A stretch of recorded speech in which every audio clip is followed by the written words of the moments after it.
Assalamualaikum, selamat Hari Raya. Okey, kita teruskan chapter 6, Event Marketing and Sales. Okay, so this is introduction to event marketing and sales. Okay, what is event marketing? So, setiap event kita perlu buat promotion. Setiap event kita perlu war-warkan pada orang supaya event kita tu bukannya orang kata apa, event short sendiri, event sendu. Jadi kita nak orang datang ke event kita. Okay. So what is event marketing? Promotion dia berkaitan dengan promoting a brand, product or service by holding, participating in or attending event. Function dia brand awareness. Contoh macam bila kita buat education fair. Okay. Lepas tu kita pula, USAS pula buka booth dekat situ. Jadi kita nak orang datang ke booth kita, mungkin sebelum tu kita dah promote dulu dalam Facebook kita yang kita berada di sini, kita berada di sana, sekian-sekian supaya orang datang. Tujuan dia adalah untuk kita buat branding, supaya orang kenal, oh USAS lah dekat Kuala Kangsar, itu maksud dia. Okay, yang kedua, increase customer engagement. Kita nak dapatkan customer engagement tu, nak orang lebih kenal, orang tahu siapa kita sebenarnya. Generate leads, educate prospect and customers and upsell customers. Okay. Ni contoh event marketing. Dia nak promote Pepsi, tapi dia buat concert. Contoh macam ni. Okay. Dan kita pun tak pernah tengok pun Pepsi XLI X tu. Kan? Jadi bila diorang buat promotion macam ni, indirectly kita tahu, oh adalah jenama ni dekat pasaran. Yang ni pula contoh macam ni yang sebelum ni lah. Anugerah juara lagu 30, Aku Putih. Kan? Setiap kali pengacara tu sebut, mesti dia akan sebut ku putih barulah putih. Itu adalah event marketing. Kita nak war-warkan orang yang kita ni ada brand terkini, ada produk terkini. Contoh yang ni pula Enlin. Dia buat event apa? Dia buat event larian, tapi diorang bagi percuma baju dengan topi. So orang tahulah apa benefit Enlin ni. Oh rupanya Enlin ni bukannya ada satu flavor, dia ada pelbagai flavor. Cappuccino lah kan. Dia bagus untuk tulang. Jadi orang yang tak tahu pasal Enlin, orang rasa macam oh okey, Enlin bagus. So ini adalah antara contoh event marketing. Okey. Tadi types of event ni ada pelbagai jenis. Yang pertama conference. Tengoklah conference tu awak nak buat besar-besaran ke ataupun kecilan. Biasa conference ni dia akan berkaitan dengan education. So kita nak buat promosi untuk conference tu, kita kena bagi tahulah apa background kita punya siapa yang nak bagi conference tu. Bagi tahu background dia supaya orang yang tak tahu pasal conference ni, diorang tertarik untuk datang, nak dengar apa yang dia nak cakap pasal conference tu. Okay? Yang kedua, seminar. Seminar pun sama jugalah, bagi tahulah ianya dianjurkan oleh Universiti Sultan Azlan Shah Kuala Kangsar. Dia punya dia punya faci dia ataupun yang nak menyampaikan seminar tu adalah background dia adalah apa. Dia pernah menerima anugerah sekian. So orang yang membaca promosi tu pun dia akan rasa tertarik untuk datang. Minta maaf ya, iklan. Okay, VIP event. Aim at sales acceleration and key customer loyalty engagement. Yang ni biasanya kita nak acceleration ni, maksudnya kita nak meningkatkan jualan. Okay, thought leadership event. Yang ni tengok pada leadership lah. Ni contoh macam apa? Dr. Azizan kan. Dr. Azizan punya sekarang ni apa tu? Alah, tak ingat lah siapa yang seorang tu, yang selalu dekat highway tu. Ada muka dia, tak ingat lah, tapi lebih kurang lah macam Dr. Azizan tu. Itu dia punya event. Product launch to showcase their upcoming product to potential or existing customer. Ini contoh macam kalau Pro2 nak buat produk yang baru, nak keluarkan Alza baru kan. Jadi diorang buatlah event untuk memperkenalkan. Okay, 5 P's of event marketing. First is a product. The audience needs to understand the features, advantages and benefit of attending the event. Buat apa kita nak datang event tu? So kita nak, maksudnya masa nak buat promotion tu awak kena bagi tahu apakah advantages, apakah features dia, jenis-jenis description produk lah. Itulah. For example, ni contoh, Apple does not just sells iPhone to its customer, it also sells the whole experience and convenience that comes into their product. So dia jual sekali keselesaan. So masa event tu dia ceritakanlah pattern dia macam mana, dia siap tunjuk lagi. Itu dinamakan event marketing. Okay? Kita nak mewawarkan produk yang kita ada. Okay, dari segi price pula, it includes the selling prices of the ticket as well as discount. Ada discount tak? Discount untuk 10 pembeli terawal contoh. Ada description dia and referral. When determining the rate, keep your business position in mind. High quality services often cost more.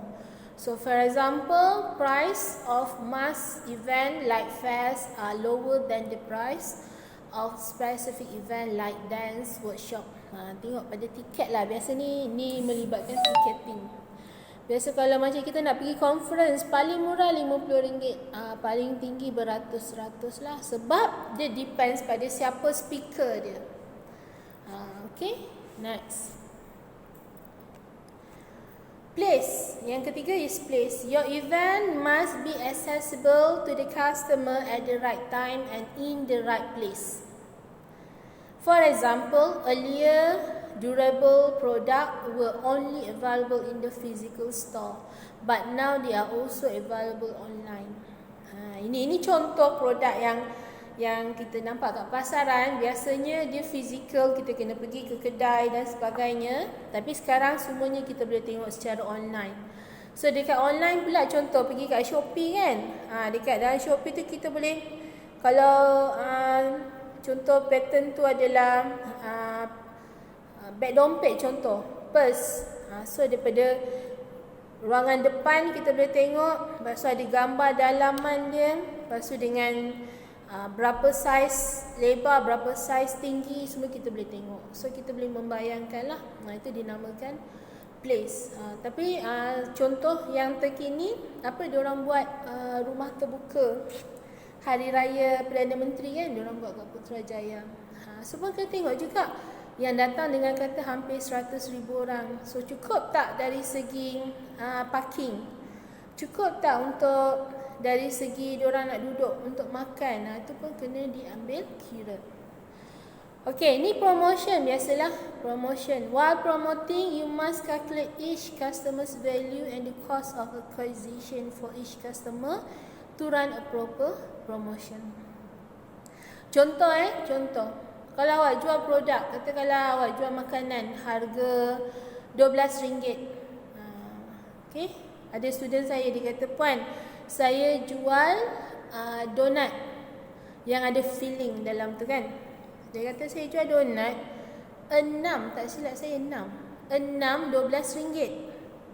Tapi puan," dia kata, "bila saya jual RM12, permintaan sangat kurang. Last saya turunkan harga RM6-10. Rupanya kuasa membeli customer saya adalah RM10. So bila RM10 lakulah. So disebabkan RM12, lebihan RM2 tu orang rasa macam wah mahalnya. Tapi bila 6 tu jadi RM10, ramai orang beli. Dan ada yang repeat order sekalipun. Itu dinamakan dari segi promotion dia lah. Okay? Tapi nak kena tengoklah dia promote dekat mana. Social media, blogging, online advertising, billboard dan sebagainya. Itu dari segi promotion. Last sekali adalah people. Dia sebenarnya bukan 5 piece saja. Sekarang dah ada 7 piece, 9 piece. So depends lah. Okay, tapi ni saya ambil 5 saja. Okay, it matters how customer perceive you. Therefore, it is imperative that you and your associate have the same level of compassion and empathy for your customer. For example, ever notice how the car dealer's behavior is generally so much better than other salespeople? That is because the amount of commission they receive from each customer. Okay, maksudnya pernah tengok tak macam mana dealer kereta tu dia layan awak? Cara percakapan, katakanlah awak baru sampai, awak duduk, puan-puan sila puan, kat sana ada minuman, kat sana ada, dilayan kita sebaik mungkin. Sebab setiap bilangan kereta yang kita beli tu, diorang akan dapat komisen. Berbanding, pergilah dekat pasar raya, awak nak cari baju, awak tengok sales people kat situ, awak tanya, diorang akan cakap, oh saiz tu tak ada, saiz ni tak ada. Sebab kebanyakan diorang dia adalah yang betul tak ada, tapi kadang-kadang macam malas nak carikan saiz untuk kita. Ada sesetengah lah. Okay, jadi perbezaan kat sini sebab diorang akan dapat komisen yang lebih besar berbanding dengan sales people di tempat lain. Okay, ada pelbagai insentif program. Maksudnya nak buat marketing ni bukan semua orang boleh buat marketing. Dia kena pergi kursus, dia kena pergi training lah kan. Kena training, dia kena belajar cakap dengan orang. Sebab orang buat marketing ni dia tak boleh malu. Dia kena pandai banyak mulut, pandai promosi. So antara insentif program, biasanya dia akan design with one element in mind to reward exceptional sales performance. Biasanya marketing tak lari daripada reward. Promote satu kereta, awak akan dapat satu kereta tu commission 900. Contohlah ex-student saya kat college lama. Dia daripada diploma je. Diploma pengurusan automotif. Saya ajar dia. Kemudian dia habis belajar, dia kerja dekat company Merc ke BMW lebih kurang lah. Tapi dia pandai buat promosi. Dia promote. Satu kereta terjual, dia dapat 900 commission. Sampai akhirnya dia jadi assistant manager dekat tempat tu. Diploma saja. Sekarang saya dah lost contact lah. Okay.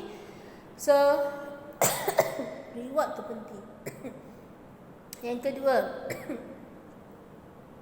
demand that effective marketing be utilized from the beginning to emphasize the level of performance. So nak tahu dari segi performance dia macam mana, boleh tak dia buat promotion. Involved in all expenses paid vacation to lavish resort properties or overseas destination. Nah, ini dia bagi reward dari segi pergi vacation, lawatan dan sebagainya lah. Basic dia, use incentive program to motivate employees. Nak buat promotion, nak orang datang ke tempat kita tapi tak ada reward, kita pun malas nak buat promotion. Jadi indirectly incentive program ni akan bagi motivasi pada kita. Describe in glowing terms to reward and venue or destination. Ini tadilah dia pergi melancong. Yang ni pula emphasize the monetary value of the price or trip. Mungkin sales tertinggi akan dapat insentif duit sebanyak 5,000 dan sebagainya. Alah, you all tengoklah masa you all, contohnya sekarang kan, kalau kita jadi dropship barang-barang barang-barang kosmetik ke apa kan, cuba tengok macam mana cara dia reward pekerja dia. Sales tertinggi ada yang dapat kereta, ada yang dapat package mengerjakan umrah. So yang lain-lain tengok tu pun dia akan rasa macam bersemangat lah untuk bekerja lebih. Okay, so you boleh baca lah ni insentif. Okay, selain daripada tu, macam tadi kan saya cakap, nak buat marketing bukan senang. Kita kena bagi training and seminar. Okay. Yang ni kena cari orang yang betul-betul pakar. Macam mana cara kita nak bercakap dengan orang. Kalau orang tu kata tak nak, orang reject produk kita, apa kita patut buat? Yang kedua, product introduction. Macam mana kita nak promote, nak bagi tahu. Contohlah Yang paling kritikal adalah orang jual insurans. Puan-puan nak cakap sikit pun pasal insurans. Insurans tak minta maaf, saya busy. Bila dah macam tu, dia akan bagi training macam mana cara kita nak lock orang ni supaya daripada dia nak pergi, tiba-tiba dia patah balik. Dia nak dengar balik apa yang kita cakap. Itu yang kadang-kadang, puan-puan kejap 5 minit je 5 minit je saya nak cakap pasal insurans ni. Kita pun okeylah 5 minit, okeylah kita dengar. Tapi sebenarnya bukan 5 minit, lebih daripada 10 minit. Contoh. Jadi ini adalah antara beberapa inisiatif lah untuk diorang tolong pekerja buat marketing. Okay, management meeting pun sama juga.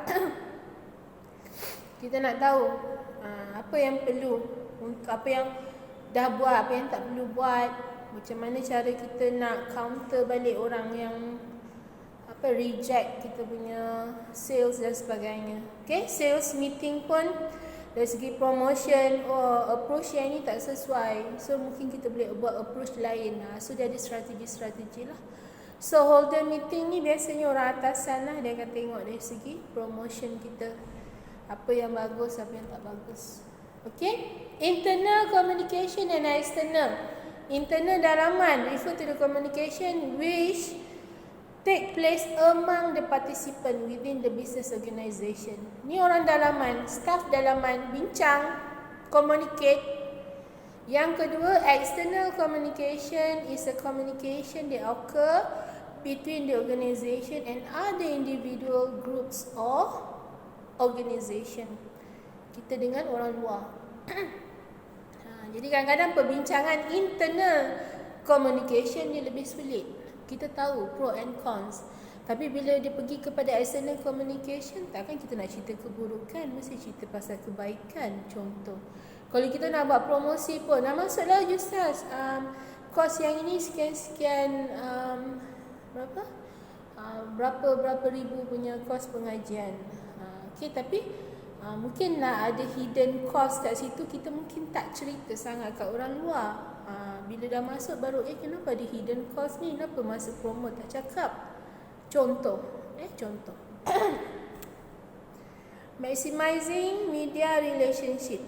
If you are responsible for marketing corporate event, your greatest challenges may be to impress upon media of all types that the event is newsworthy and of importance in providing benefit for those interested in the product or services.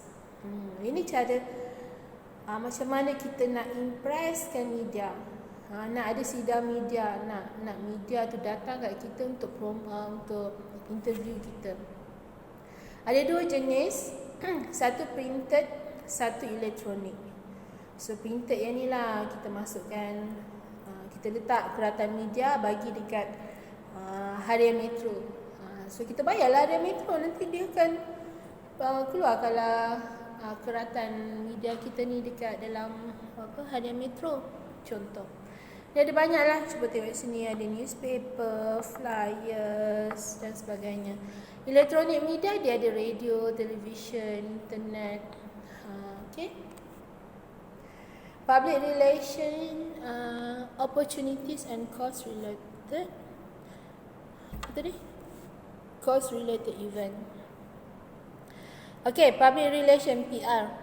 The value and practice of effective public relation in marketing corporate event must be discussed extensively throughout this text.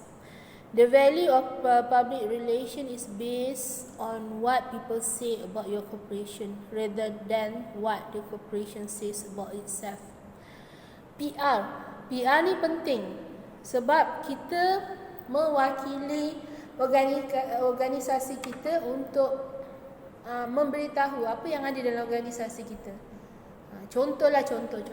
Katakanlah ada student buat hal. Student ni dikonsider sebagai contoh. Nanti orang tanya, ni student mana ni? Student Ustaz buat hal. So automatik persepsi masyarakat semua student Ustaz tak okey. Itu contoh lah.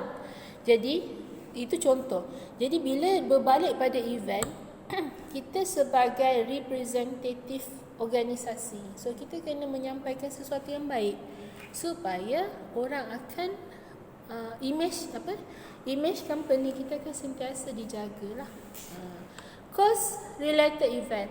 This event have become a staple in positioning corporation as community oriented entities sensitive to their role in existing effort to promote the common cause.